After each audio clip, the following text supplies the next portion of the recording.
தற்போது கிடைத்துள்ள முக்கிய செய்தி, தலைவர் முதல்வர் இப்போது அப்பா என்று அழைக்கிறார்களே.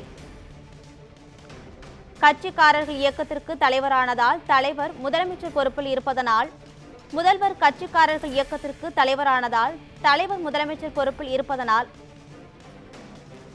இளைய தலைமுறை என்னை அப்பா என்று அழைப்பதை கேட்கும் போதே மிகவும் ஆனந்தமாக இருக்கிறது என முதலமைச்சர் மு.க. ஸ்டாலின் தெரிவித்துள்ளார்.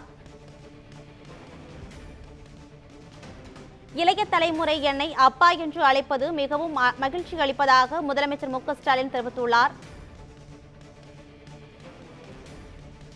இது குறித்த விவரங்களுடன் இணைகிறார் எமது செய்தியாளர் சாமுவேல் எபினேசர். சாமுவேல் எபினேசர், முழுமையான விவரங்கள் என்ன பதிவு பண்ணுங்க.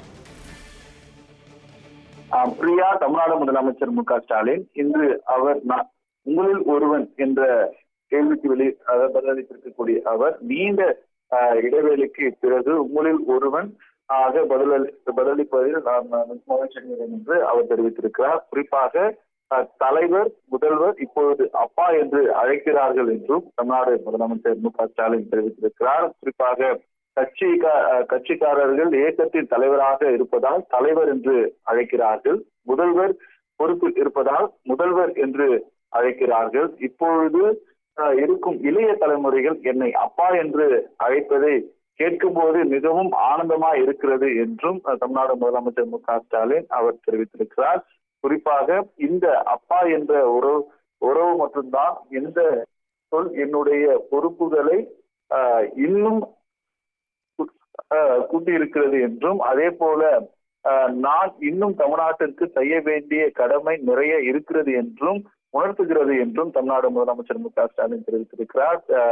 திமுக ஆட்சி பொறுப்பேற்றவுடன், அதாவது கல்வி, குறிப்பாக பெண்களுக்கு கல்வி குறித்து தொடர்ச்சியாக பேசுகிறேன் என்றும், அதே போல திட்டங்களையும் அறிவிப்புகளையும் தொடர்ந்து அளித்து வருவதாகவும் அவர் தெரிவித்திருக்கிறார்.